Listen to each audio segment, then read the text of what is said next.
দেখুন, আমাদের ত্রুটি আছে, আমাদের সংশোধন হতে হবে, আমরা সংশোধন করছি। অর্থাৎ আমাদের যে হসপিটালগুলোর মানে পরিকাঠামোগত ত্রুটি, আমরা 2026-এর মধ্যে এই সংগঠন যাতে করে তারা ত্রুটিমুক্ত হয় তার জন্য প্রচেষ্টা চালাচ্ছে, বিভিন্নভাবে এনকারেজ করছে, তাদের উপর বিভিন্নভাবে বিচার করার চেষ্টা করছে। বিভিন্ন রাজ্য সরকারের যে স্বাস্থ্য দপ্তর তাদের নিয়ে যে নিয়ম মতো হসপিটাল চালাতে হবে, এইটা যেমন আমরা করছি।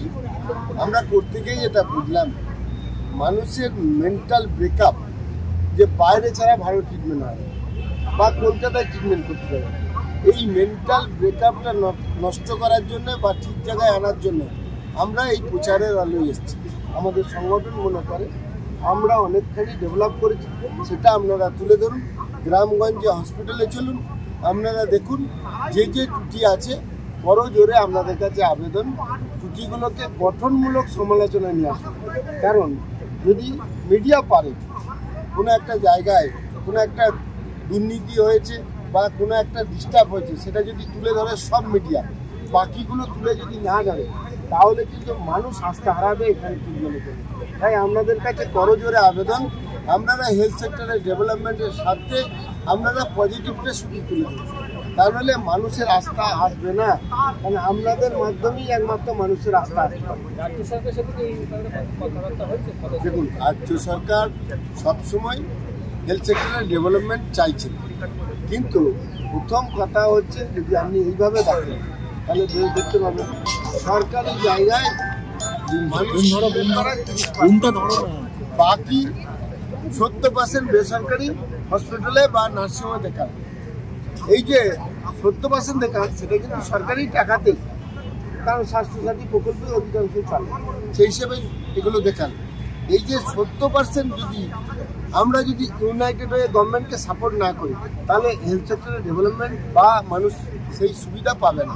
সেই কারণে আমরা ইউনাইটেড হয়ে সঙ্গে সরকারের সহযোগিতা নিয়ে আমরা হেলথ সেক্টরের ডেভেলপমেন্ট করি।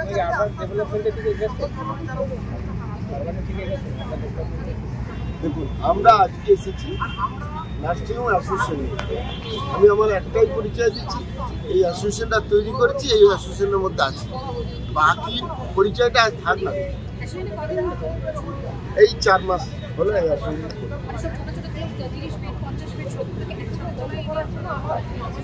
আমরা টোটাল নার্সিংহোম হসপিটাল যত আছে ওয়েস্ট বেঙ্গলে একসাথে এখানে আছে 2,500 নার্সিংহোম হসপিটাল আছে। আর প্রথমেই তো আমরা বললাম আর সবাই চলে আসবে না, যারা একটু দুর্বল তারা আসবে, তারা এসেছে এবং আস্তে আস্তে সবাই আসছে, ইউনাইটেড করছে।